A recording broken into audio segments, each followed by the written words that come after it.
fluid structure, lecture 2.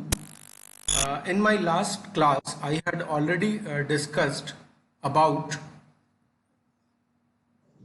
what is direct stress, what is bending stress. Direct stress क्या था? जब आपकी load के कारण, जो आपका लोड के कारण जो स्ट्रेस आ रहा था, वो डायरेक्ट स्ट्रेस था. डायरेक्ट स्ट्रेस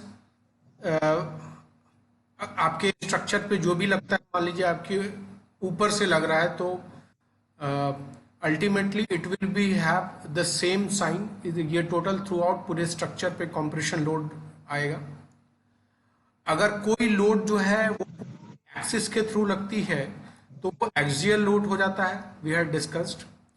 और अगर कोई लोड उसके एक्सिस को छोड़ के कहीं भी लगे, मतलब किसी डिस्टेंस पे, ई डिस्टेंस इसको बोलते हैं आप इसेंट्रिसिटी, तो apart from direct stress it will have bending stress also. Movement produced due to eccentricity E will be equal to P, that is load, into E. Okay. Now आप अगर अलग से कोई बेंडिंग मोमेंट किसी structure पे लगाएंगे तो उससे भी आपका जो है बेंडिंग स्ट्रेस प्रोड्यूस होगा. So it is not that कि सिर्फ आपका अलग से बेंडिंग मोमेंट एक्सटर्नली लगाना पड़ेगा लोड पे बेंडिंग स्ट्रेस प्रोड्यूस होने के लिए. लोड की वजह से भी, नॉन इसेंट्रिक लोडिंग की कंडीशन में भी उसके स्ट्रक्चर पे जो है बेंडिंग स्ट्रेस प्रोड्यूस होगा. वी हैड डिस्कस दैट कि जो रिजल्टेंट स्ट्रेस है वो समेशन होगा डायरेक्ट स्ट्रेस और बेंडिंग स्ट्रेस का. अभी इस केस में हमने ये माना है कि दोनों पॉजिटिव है. ये तो हमेशा पॉजिटिव रहेगा. P by A जो है it will be always positive as it is throughout, it will be in compression. But ये जो है आपका बेंडिंग स्ट्रेस, अभी हम मान रहे हैं कंप्रेशन पॉजिटिव. जब उसकी वैल्यू नेगेटिव आएगा, नेगेटिव हो जाएगा, तो actually sigma resultant is direct stress plus minus bending stress. That we will study today. Now, it is a very important concept. It's a biaxial load system. It means that कि आप load लग रहा है उसकी eccentricity दोनों तरफ से है. मतलब एक तरफ से तो डायरेक्शन में इसेंट्रिसिटी भी होगी और वाई डायरेक्शन में इसेंट्रिसिटी होगी. जब आपके लोड लगने के कारण दोनों दिशा में इसेंट्रिसिटी हो रही है तो जो है बेंडिंग स्ट्रेस भी दिशा के लिए अलग अलग निकलेगा. मतलब बेंडिंग स्ट्रेस एक्स डायरेक्शन में निकलेगा, जिसको आप कह रहे हैं यहाँ पे सिग्मा बी एक्स, और बेंडिंग स्ट्रेस वाई डायरेक्शन में निकलेगा, जिसको आप कहेंगे सिग्मा बी वाई. थोड़ा सा ध्यान से सुनिएगा. तो रिजल्टेंट स्ट्रेस जो है, अभी हम सबको पॉजिटिव मान के चल रहे हैं. It doesn't mean that it will be always in compression. Sigma bx will always be in compression. Sigma by भी always be in compression. Just हम लोग अभी मान के चल रहे हैं कि सब पॉजिटिव है. अब नेगेटिव कब होगा we will see in this lecture only. अब आप देखिए जो सिग्मा रिजल्टेंट है वो है direct stress plus bending stress produced in x direction, x axis, bending stress produce about y axis और y direction, whatever you say. Now you see this is a structure. Okay, इसको x axis, ये y axis है जो कि हमारा normal convention है. अब मान लीजिए कि कोई लोड यहाँ पे लग रहा है, देखिए P, इट इज शोन. अब ये लोड की कोऑर्डिनेट क्या हो जाएगी? Ex, Ey, xy कोऑर्डिनेट आपने कोऑर्डिनेट सिस्टम में पढ़ा है. तो Ex क्या हो जाएगा? ये वाला Ex हो जाएगा और ये वाला Ey हो जाएगा. समझ में आ गया? ये इसेंट्रिसिटी क्योंकि डबल इसेंट्रिसिटी हो गई, मतलब बायएक्सियल इसेंट्रिसिटी हो गई, Ex के साथ Ey है, इसीलिए इसके कारण जो लोड सिस्टम लगेगा इसको हम लोग कहते हैं biaxial load system, because it has eccentricity towards both axes, x axis and y axis. Okay, now you see the resultant stress would be equal to direct stress plus sigma bx plus sigma by. Okay, now it is clear.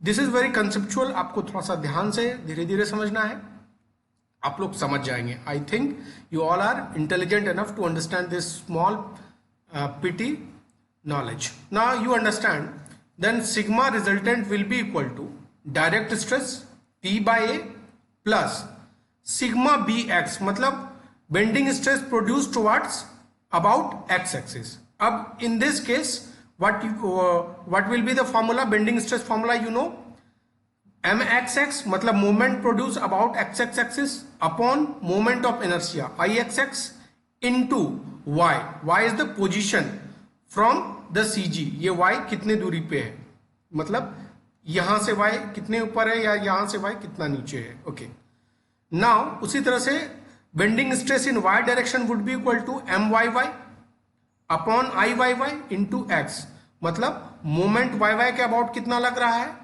YY axis मतलब ये moment कितना लग रहा है upon IYY, मतलब इसके about moment of inertia कितना है और x कितना दूरी है, मतलब यहां से x या कितनी दूरी पे, या तो इधर या तो इधर. तो this whole formula will be the resultant formula for the biaxial load system. Now understand the general equation. Now आप कैसे mxx को लिखेंगे, myy को कैसे लिखेंगे, वेरी इंपॉर्टेंट, ध्यान दीजिए.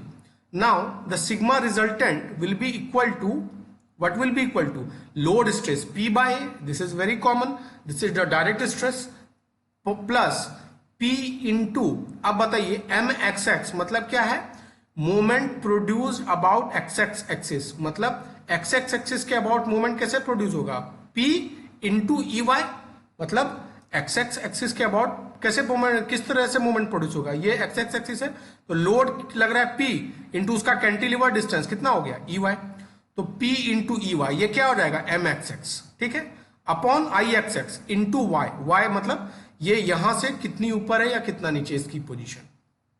अब देखिए MYY को आप क्या लिख सकते हैं, P, अब YY एक्सिस के अबाउट मोमेंट कैसे आप निकालेंगे, P इंटू EX. EX देखिए समझ में आ रहा है, क्योंकि ये आपको YY अबाउट मतलब YY एक्सिस के अबाउट मोमेंट प्रोड्यूस दिखाना है, तो P into EX upon IYY तो वही रह जाएगा इंटू एक्स, मतलब यहां से x किधर है, कितनी डिस्टेंस पे है, x के अलग अलग पोजीशन पे आपकी जो बेंडिंग स्ट्रेस है y डायरेक्शन में वो चेंज होगी.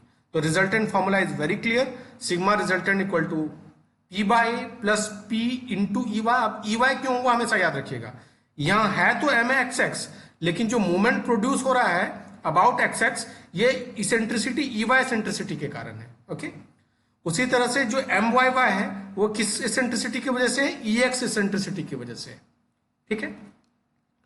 Now the general formula, general equation, और यही इक्वेशन जो है बेसिक इक्वेशन है, जिस इक्वेशन से आपको जो है न्यूमेरिकल आप आराम से आपको बनाना पड़ेगा, और इसी इक्वेशन को यूज करके we will have numerical also. Now you see stress diagram. Stress diagram मतलब जो स्ट्रेस आपका जो अलग अलग स्ट्रेस आया, मतलब डायरेक्ट स्ट्रेस और बेंडिंग स्ट्रेस, उस स्ट्रेस को डिस्ट्रीब्यूशन किस किस तरह से होगा. तो ये जो पहला स्ट्रेस है वो आपके डायरेक्ट स्ट्रेस के कारण लोड है, स्ट्रेस आ रहा है, वो उसका होगा P बाय A. इसका साइन क्या होगा, positive, through out constant, compression में आएगा पॉजिटिव. अब नाउ यू सी जो उसका जो दूसरा बेंडिंग दूसरा स्ट्रेस कंपोनेंट था जो था सिग्मा bx, ये सिग्मा bx है, उसमें क्या होगा, इसका स्ट्रेस, बेंडिंग स्ट्रेस आपने पिछले बार स्ट्रेंथ ऑफ मटेरियल में भी पढ़ा था. ऊपर में इन दिस केस ऊपर में आ जा रहा है आपका कंप्रेशन पॉजिटिव और नीचे आ जा रहा है नेगेटिव. ऑलवेज रिमेंबर इसकी वैल्यू क्या होगी, स्ट्रेस की value mxx upon IXX into Y. जैसे जैसे y की वैल्यू आप चेंज करेंगे, y टॉप, अगर टॉप पे ले आपको बेंडिंग स्ट्रेस चाहिए तो y की वैल्यू क्या हो जाएगी, ये हो जाएगी. बॉटम के लिए चाहिए तो आपको अलग अलग d/2 सिर्फ साइन क्या हो जाएगा, ऊपर पॉजिटिव हो जाएगा नीचे नेगेटिव हो जाएगा. तो ये जो ऊपर वाला है ये कंप्रेशन में आ जाता है, उसको पॉजिटिव लिखेंगे, और नीचे वाला क्या आ जाता है, टेंशन आ जाता है. ओके, नाउ जो ये तीसरा वाला जो स्ट्रेस डायग्राम है ये है इस कंपोनेंट के कारण, मतलब सिग्मा बी वाई के कारण. अब सिग्मा बी वाई के कारण, जिस सिग्मा बी वाई के कारण मान लीजिए इस डायरेक्शन में ये लगा था सिग्मा इस डायरेक्शन में लगा था, मतलब इस जिस दिशा में वो लगेगा, इस साइड में लग रहा है, तो eccentricity about x x axis E x इस डायरेक्शन में, तो जिस दिशा में वो लग रहा है वो आपका क्या आ जा रहा है, वो आ जा रहा है आपका कंप्रेशन, वो आपका क्या आ जा रहा है कंप्रेशन, और जस्ट उल्टा दिशा में क्या हो जाएगा टेंशन। ठीक है, अगर यही उल्टा अगर इसेंट्रिसिटी इधर लग जाता तो क्या हो जाता, इधर कंप्रेशन हो जाता, इधर टेंशन हो जाता। तो आप बस इतना चीज ध्यान रखिए कि जो लोड जो डायरेक्ट स्ट्रेस आएगा वो थ्रू आउट कंप्रेशन में आएगा P बाय ए। जो आपका बेंडिंग स्ट्रेस आएगा, अगर वो bending stress towards x axis है, अबाउट एक्स एक्सिस है, तो ऊपर पॉजिटिव आएगा, नीचे नेगेटिव आएगा, कंप्रेशन और टेंशन। और जो bending stress about x axis है उसमें राइट साइड में अगर इस दिशा में लग रहा है तो राइट साइड में कंप्रेशन आएगा, और जस्ट उसके अपोजिट लेफ्ट साइड में टेंशन आएगा। ठीक है, अब आप देखिए, जब आपको रिजल्टेंट स्ट्रेस अगर लिखना हो कहीं पे भी, तो रिजल्टेंट स्ट्रेस के लिए आप सीधा क्या करेंगे, इसके स्ट्रेस के वैल्यू को, इसके स्ट्रेस के वैल्यू को, इसके स्ट्रेस के वैल्यू को जोड़ देंगे। अब रिजल्टेंट स्ट्रेस के लिए मान लीजिए आपको ऐसा नहीं कि, अब मान लीजिए रिजल्टेंट स्ट्रेस का फॉर्मूला ये निकला, ये फॉर्मूला आपका रिजल्टेंट स्ट्रेस का निकला, दिस वाज योर फॉर्मूला। अब आपको रिजल्टेंट स्ट्रेस का ऐसा नहीं कि कहीं पे ये this is a general equation, आपको रिजल्टेंट स्ट्रेस निकालना होगा, कहीं पे बोलेगा तो आपको पता होना चाहिए कि अलग अलग वाई का किस जगह पे और एक्स का पोजीशन आपको बताना पड़ेगा। बाकी सब जगह तो आपको all the parameters are constant, E Y आपको पता रहेगा, ई एक्स पता रहेगा। अब रिजल्टेंट स्ट्रेस कहीं पे निकालना होगा तो just what are the values you required, these values are the position y and x, and then you will get the resultant stress. And this is all about the stress distribution diagram. After today's class, what you do, you write it down. I know you have noted it down, most of you have noted it down in your copy. आप इसको rough में भी अलग से समझिए, लिख के अलग अलग करके, then it will be quite clear to all of you.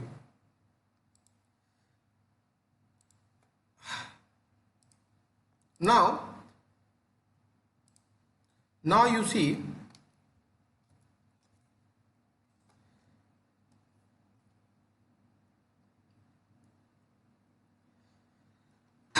अब मान लीजिए केस अलग अलग है। अब मान लीजिए एक केस आपका ऐसा है जहां पे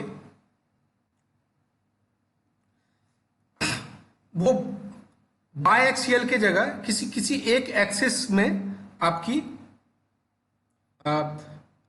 बेंडिंग स्ट्रेस लग रही है। ठीक है, तो उस केस में आपका क्या हो जाएगा, मान लीजिए वो सिग्मा एक्स है या सिग्मा वाई है, कोई भी सिग्मा बी एक्स है या सिग्मा बी वाई है, इसमें ये नहीं है। आप मान लीजिए कि पी बाय ए प्लस वो सिग्मा बी एक्स है, मतलब वह एम एक्स एक्स के अबाउट उसमें मोमेंट लग रहा है। ठीक है, तो एम एक्स एक्स के अबाउट मोमेंट अगर लग रहा था तो उसकी सेंट्रिसिटी कहाँ आ जाती, यहाँ पे आ जाती, यहाँ पे ई वाई मान लीजिए यहाँ पे ई वाई रहता, तो उसके केस में आपको स्ट्रेस का फॉर्मूला क्या हो जाता, यही आ जाता, इतना ही हो जाता, क्योंकि ये वाला उड़ जाता, सिग्मा बी वाई वाला कंसेप्ट उड़ जाता, तो सिर्फ इतना ही रह जाता।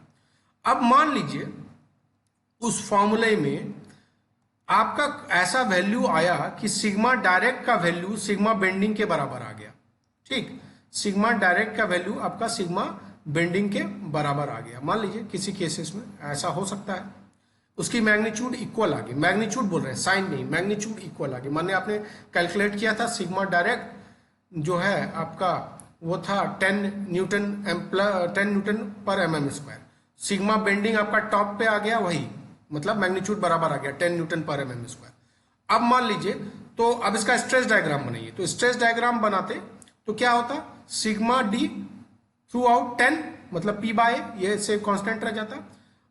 और मान लीजिए ये जो आपको केस बताया गया है, एग्जाम्पल बताया गया है, इस एग्जाम्पल में इन्होंने इसेंट्रिसिटी अबाउट माना है एक्स एक्स एक्सिस, मतलब ये सिग्मा बी एक्स के लिए माना है, ये वाला, ये और ये, मतलब इसमें ये वाला सिग्मा बी एक्स इसको हटा दिया, सॉरी सिग्मा बी एक्स को हटा दिया है, इन्होंने माना है रिजल्टेंट स्ट्रेस प्रोड्यूस हो रहा है डायरेक्ट स्ट्रेस और bending stress towards Y by axis. देखिए यहाँ पे इन्होंने क्लियर किया हुआ है। यहाँ मान लीजिए कि यहाँ पे लिखना एक्चुअली लिख नहीं पाए, यहाँ पे आप कॉपी में लिख लीजिएगा, अज्यूम कि there is direct stress and bending stress towards y axis. Okay, तो उस केस में रिजल्टेंट स्ट्रेस आपका ये आ जाता, ठीक है, और उस केस में जो स्ट्रेस डिस्ट्रीब्यूशन आ जाता वो P बाय ए, और ये वाला रहता, ये सिग्मा बी वाई वाला, ये वाला रहता, ठीक है। अब ये वाला रहता। अब देखिए उस केस में, अब देखिए सिग्मा डी का वैल्यू P बाय ए आया,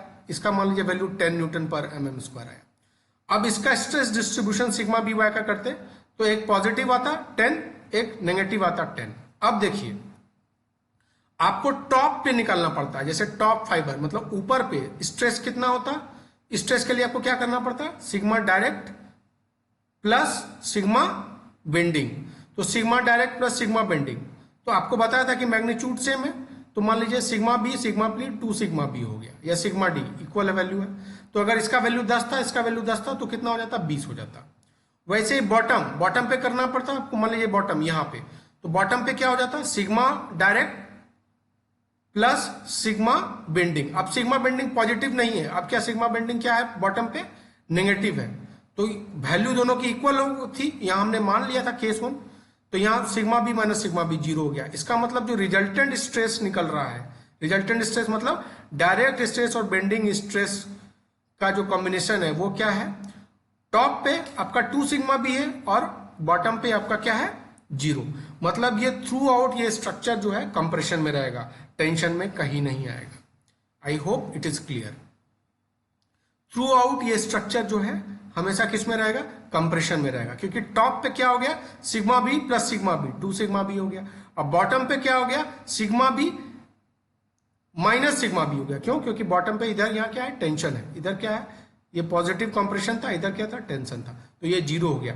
तो रिजल्टेंट स्ट्रेस ऐसा आ गया है, मतलब द स्ट्रक्चर अगर ऐसा है तो स्ट्रक्चर हमेशा कंप्रेशन में रहेगा, ठीक है। अब मानते हैं दूसरा केस, केस 2।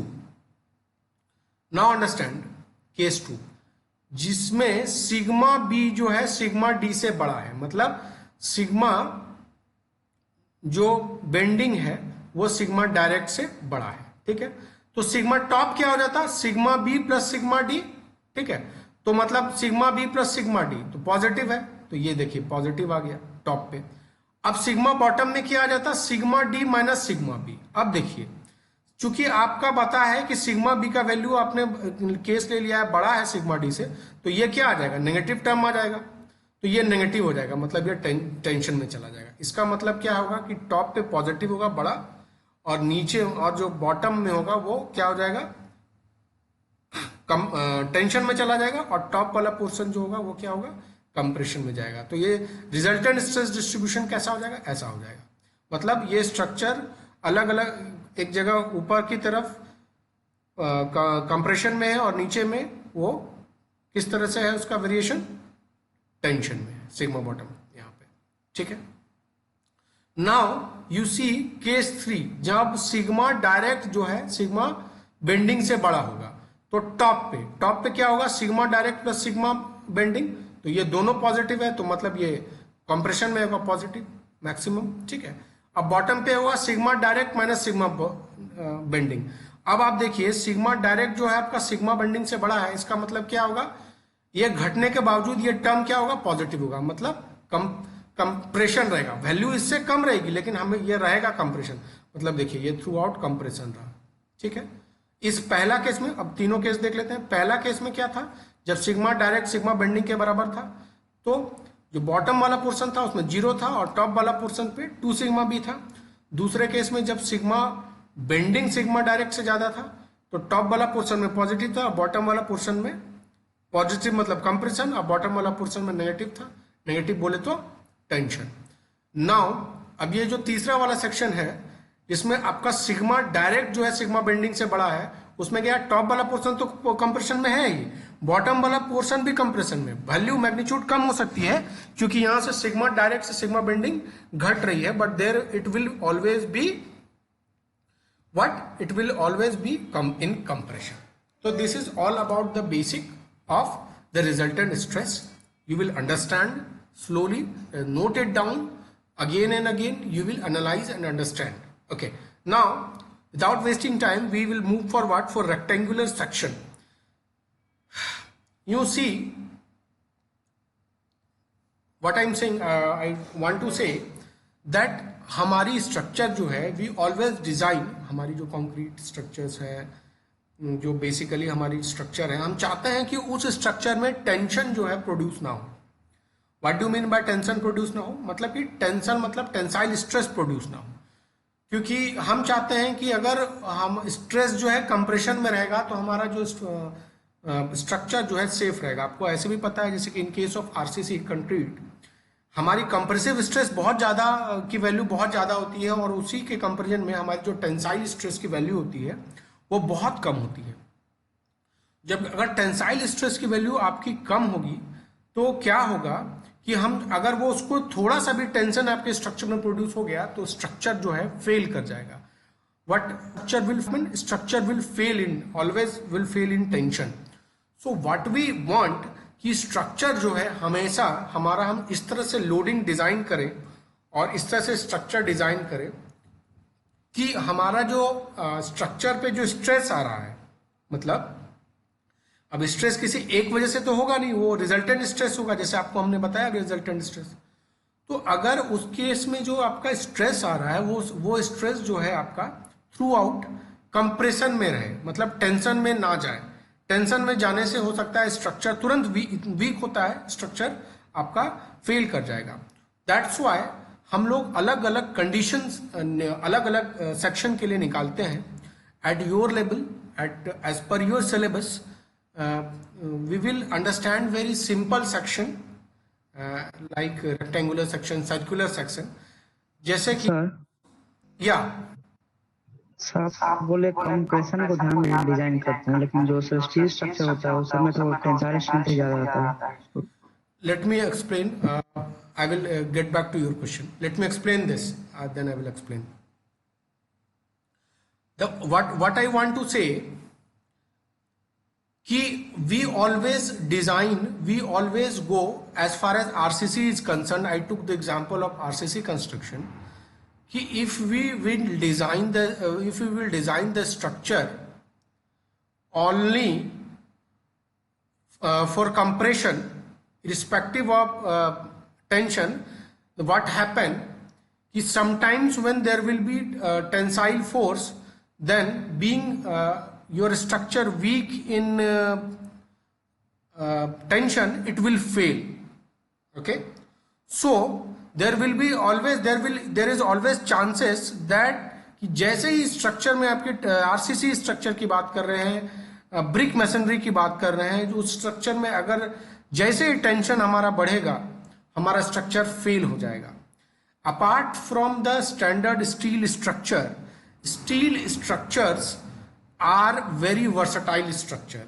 उनकी जितनी कंप्रेसिव स्ट्रेस रहती है और टेंसाइल, उनकी जितनी टेंसाइल स्ट्रेंथ रहती है, दे are more or less you know what equal, और यू कैन से कि आपको वहां पे there will be no issue for you. But जब हम आरसीसी स्ट्रक्चर की बात करते हैं then we always seen it, what we do कि वी ऑलवेज प्रोवाइड की जो रिजल्टेंट स्ट्रेस है वो हमेशा हमारा पॉजिटिव हो। ठीक है, there is another different scope की स्टील स्ट्रक्चर में हम टेंसाइल का डिजाइन कैसे करते हैं एंड टेंसाइल मेंबर क्या होता है, वो हमारा चीज अलग है। You will be studying in the dos in the steel structure.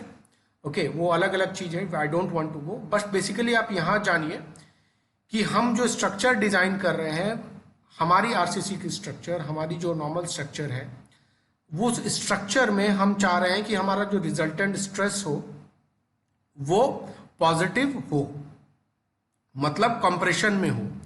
अब इट डजंट मीन कि आपका जो स्ट्रक्चर है वो अगर पॉजिटिव नहीं हुआ, अगर नेगेटिव हो गया तो वो फेल कर जाएगा। It is not so. ऐसा नहीं है कि हमारा स्ट्रक्चर जो है वो अगर नेगेटिव में, मतलब रिजल्टेंट स्ट्रेस थोड़ा सा भी टेंसाइल हो गया तो वो फेल कर जाएगा, तो उसका भी लिमिटेशन होता है। तो उससे वरी करने की हमको सोचने की जरूरत। बट हम लोगों को ये पता होना चाहिए कि किसी सेक्शन में कितना डायमेंशन रहेगा, कितने दूरी तक, मतलब कितना क्रॉस सेक्शन तक अगर उससे लोड जाए तो टोटल स्ट्रेस हमारा पॉजिटिव रहेगा, कंप्रेशन में रहेगा। तो हमको वो सोचना है, ये नहीं अभी ये सोचना, ये निकालना है कि किसी क्रॉस सेक्शन में कितने दूर तक आप लोड लगाएं ताकि रिजल्टेंट स्ट्रेस हमारा पॉजिटिव। वैसी सेक्शन को हम लोग कहते हैं कर्न सेक्शन और कोर, KERN कर्न और CORE कोर सेक्शन। उसको कर्न या कोर सेक्शन कहते हैं जिस सेक्शन में आप लोड पास करेंगे तो रिजल्टेंट स्ट्रेस कभी टेंसाइल नहीं होगा।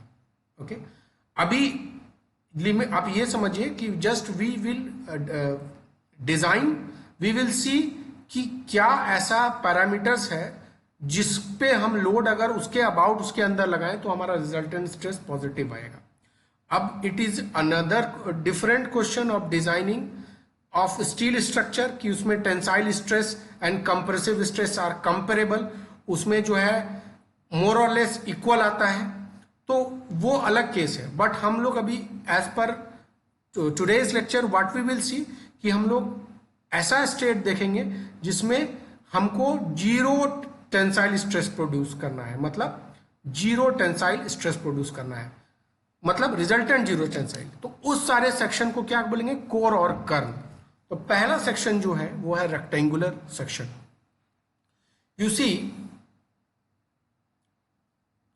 The rectangular section, in the rectangular section the resultant stress would be equal to sigma D plus minus sigma B. अब सिग्मा बी प्लस माइनस, अब देखिए यहां से लिख दिया है। अब मैंने जब यहां सिग्मा प्लस माइनस बी लिखा, आपको यहां समझ में आ जानी चाहिए कि बेंडिंग स्ट्रेस हमेशा कंप्रेशन में नहीं रहेगा, यह डिपेंड करेगा कि पोजीशन क्या है। ठीक है, यहाँ पे प्लस भी हमने यहाँ पे प्लस माइनस लगा दिया।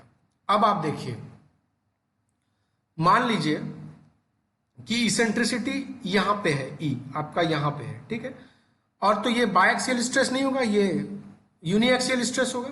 क्यों? क्योंकि यहाँ पे एक एक्सिस के अबाउट एसेंट्रिसिटी है, दूसरे एक्सिस के अबाउट तो एसेंट्रिसिटी नहीं है। किसके एक्सिस के अबाउट एसेंट्रिसिटी है? ये वाई एक्सिस के अबाउट एसेंट्रिसिटी है, दिख रहे हैं यहाँ पे, ठीक है। अब तो बेंडिंग स्ट्रेस जो प्रोड्यूस होगा वो किसके अबाउट होगा? वाई वाई एक्सिस के अबाउट होगा, वाई वाई एक्सिस के about.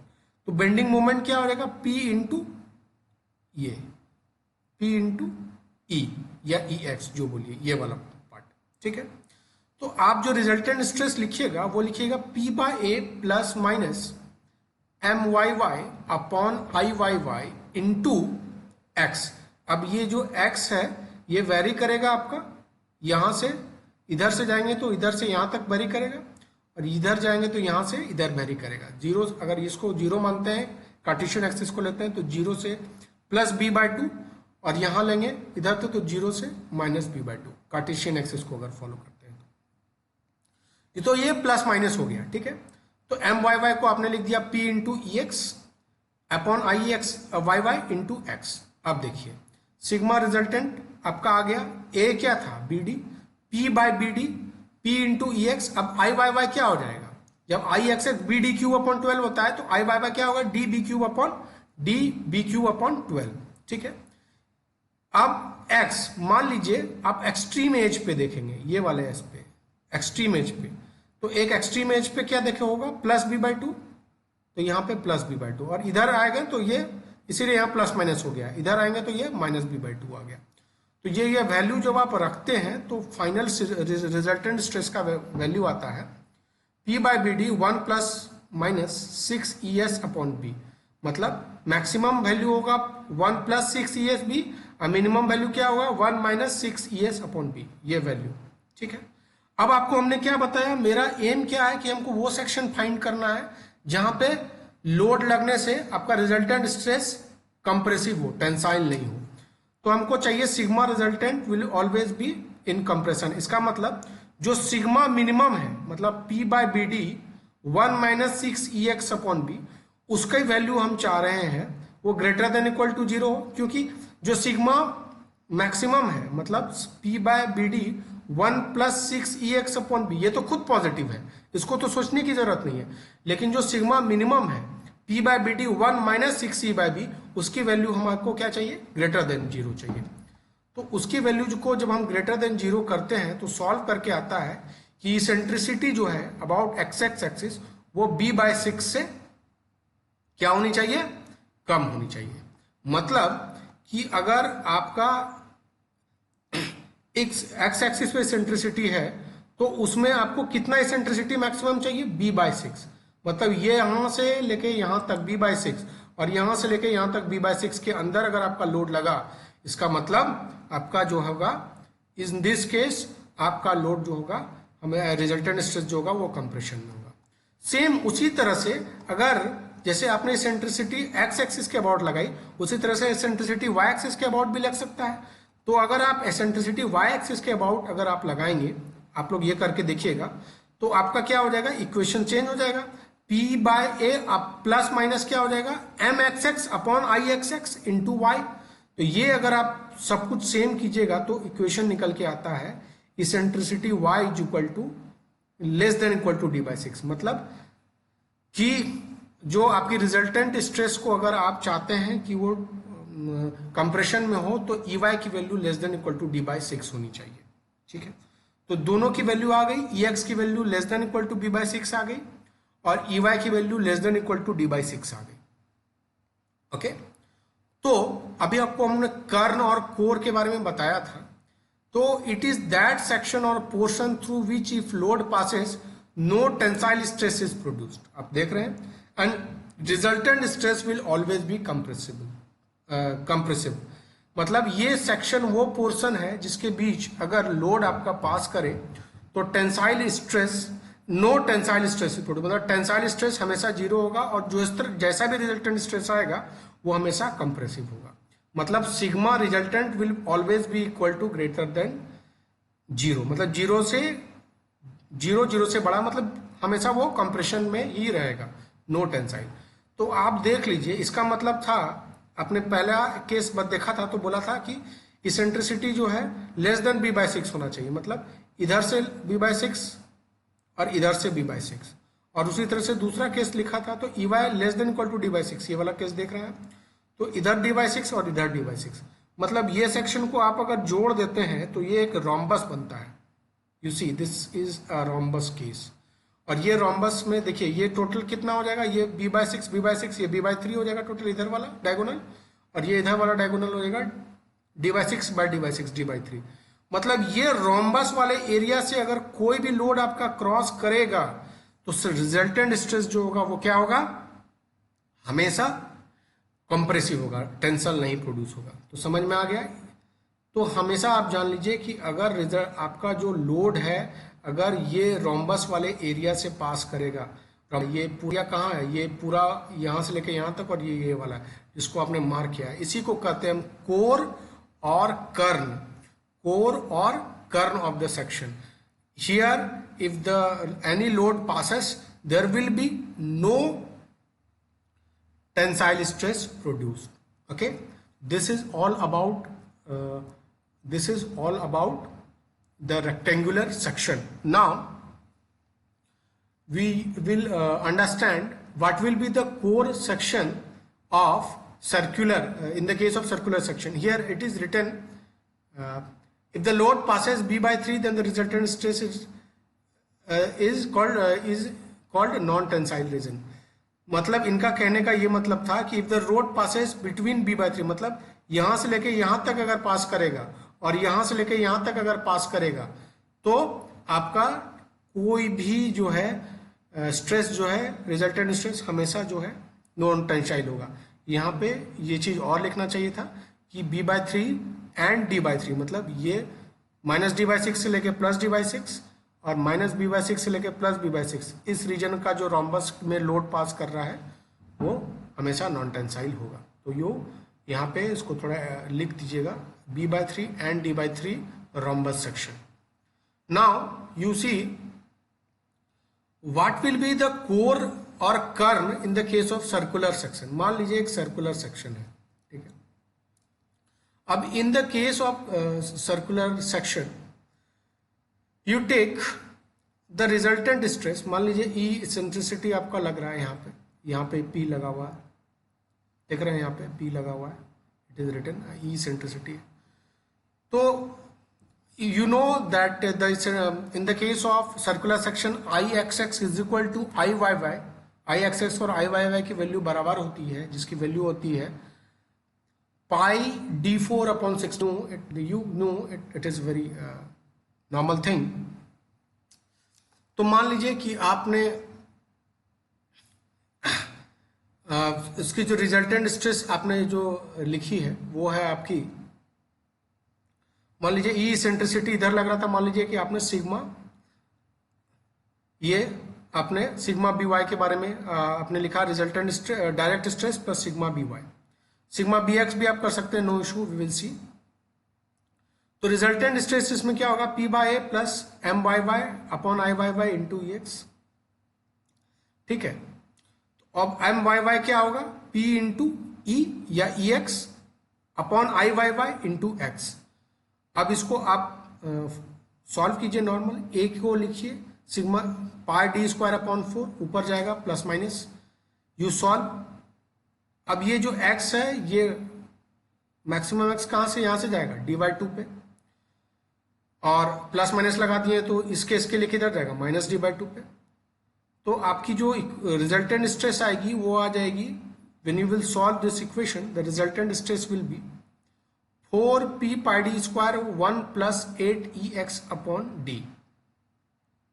Now you see in the case of circular section, अभी आपने मोमेंट अभी आपने लिया था सिग्मा बी वाई, आप सिग्मा बी एक्स भी लेंगे तो यहाँ पे क्या हो जाएगा, इक्वेशन सेम होगा, सिर्फ यहाँ पे 8 अपॉन डी हो जाएगा, चेंज नहीं होगा, इक्वेशन चेंज नहीं होगा, क्योंकि मोमेंट ऑफ इनर्शिया की वैल्यू आई एक्स एक्स और आई वाई वाई की वैल्यू इसमें सेम आएगी, ठीक है। तो आपने इक्वेशन ले लिया, सिग्मा रिजल्टेंट आपका ये आ गया ये। अब आपको क्या देखना है कि ऐसा हमको स्टेट निकालना है जहां पे रिजल्टेंट स्ट्रेस हमारा जो है नॉन टेंसाइल हो। तो जो रिजल्टेंट स्ट्रेस मैक्सिमम होगा वो हो जाएगा 4p pi D square 1 plus 8ex upon D, और रिजल्टेंट स्ट्रेस जो आपका मिनिमम होगा वो होगा 4p pi D square 1 minus 8ex upon D. तो हमको क्या करना है, कंप्रेशन पॉजिटिव वाले को तो देखना नहीं, हमको देखना है कि जो नेगेटिव वाला है, जो सबसे कम वाला जिसका होने का चांस है टेंशन में, वो भी 0 से ज्यादा हो जाए। तो व्हाट वी वांट कि आई हैव, देखिए यहाँ पे लिखा हुआ भी कि for maximum it is already non tensile in nature, तो we have to concern only sigma resultant minimum value, जो रिजल्टेंट जो मिनिमम वैल्यू है। तो मिनिमम क्या है 1 माइनस 8ex अपॉन डी, तो इसकी वैल्यू को हमको 0 करना है। तो ये जब ये वैल्यू आप करेंगे तो वो आ जाएगी ex is equal to d/8, ex equal to, जब सॉल्व करेंगे इस इक्वेशन को तो आती है ex इक्वल टू d/8, ठीक है। और उसी तरह से आप अगर मोमेंट अबाउट एक्स एक्सिस करेंगे तो ex के जगह ey आएगा, वो भी वैल्यू आ जाएगा d/8।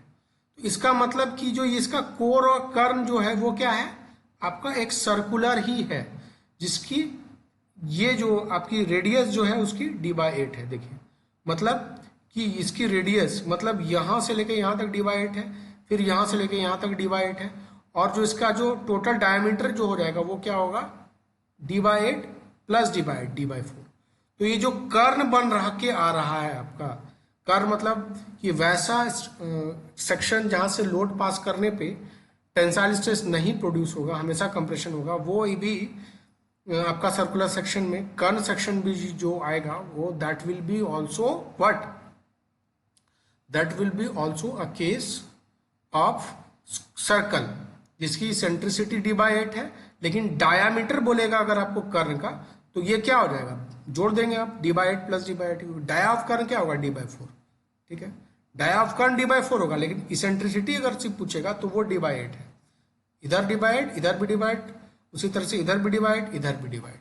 तो अगर ये जो डॉटेड वाला एरिया है, जो हैज्ड एरिया है, यहां से अगर आपका लोड पास होता है, यहां पे लोड पास होने से क्या होगा, आपको यहां पे लोड पास होने से जो रिजल्टेंट स्ट्रेस होगा वो रिजल्टेंट स्ट्रेस आपकी what will happen, this resultant stress would be non tensile in nature. तो this is all about the core section और द कर्न सेक्शन। हमने दो basic section as per your syllabus जो आपके syllabus में था, एक था rectangular section and the second one was circular section we have discussed. Now today's today's your homework will be, मैंने आपको पहले ही बताया है कि इस सब्जेक्ट में आप जितना हम आपको problem daily more or less देते रहेंगे, जितना आप सॉल्व करते रहेंगे, आपका कंफ्यूजन उतना दूर होगा एंड आपको कोई दिक्कत नहीं होगा, क्योंकि इट्स अ मैथ। और आप जितना इस सब्जेक्ट से भागेंगे आपको यहाँ से दिक्कत हो, प्रॉब्लम होगा, बहुत प्रॉब्लम होगा। जो चाह रहे हैं, आई एम लुकिंग कि अभी पार्टिसिपेंट 16-17 हो गए हैं, it's okay, we will see, they are just they came for attendance. उनकी ये सब्जेक्ट तो चौपट जरूर हो जाएगी। I don't know about another subject, क्योंकि ये सारे सब्जेक्ट, ये जो सब्जेक्ट है it is completely numerical, mathematical. You have to and I have to, we both have to practice, then you will understand and analyze all these things. Okay, now you see, आपकी homework ये रहेगी question 1, आपने note down कर लिया होगा, but उसको आप cheat मत कीजिए। Being an online course, you try to sum up honestly, अपना ऑनेस्ट काम कीजिए वहां पे। I am not going to see you what you are doing, but do not deceive yourself. अपने आप को धोखा मत दीजिए। अगर अपने आप को धोखा देंगे, भगवान आपको अपने धोखा दे देगा। इसीलिए if we are trying best from our side, from our college side, whole faculty is working hard day and night, you should also show your commitment from your side. Now आप देखिए, ये जो न्यूमेरिकल है, आप इस numerical को आप at least अब सॉल्व करेंगे। I will also post numerical on your Google classroom. तो इस न्यूमेरिकल को आप पोस्ट करेंगे, अभी बनाएंगे, अभी आफ्टर दिस क्लास आप इस सेक्शन को, जो न्यूमेरिकल आपका 1 है, the calculate the core section and draw the need diagram, इसमें आप सिर्फ फॉर्मूला नहीं लिख देंगे, आप इसमें बनाएंगे जैसे आपने डिराइव हमने ऊपर किया है उस तरफ से पहले इसको डिराइव करेंगे, आपका तो क्लियर हो जाएगा। उसके बाद फिर ये डेटा यूज करके आप दोनों इसको सॉल्व करेंगे। तो सर्कुलर सेक्शन और रेक्टेंगुलर सेक्शन को पहले आप डिराइव करेंगे, और डिराइव करने के बाद ये numerical you will solve this question. Okay, and next question I will put on next, आपकी जो प्रॉब्लम होगी न्यूमेरिकल की assignment on the basis, daily assignment जो भी बोलिए, I will put on the Google classroom platform. Now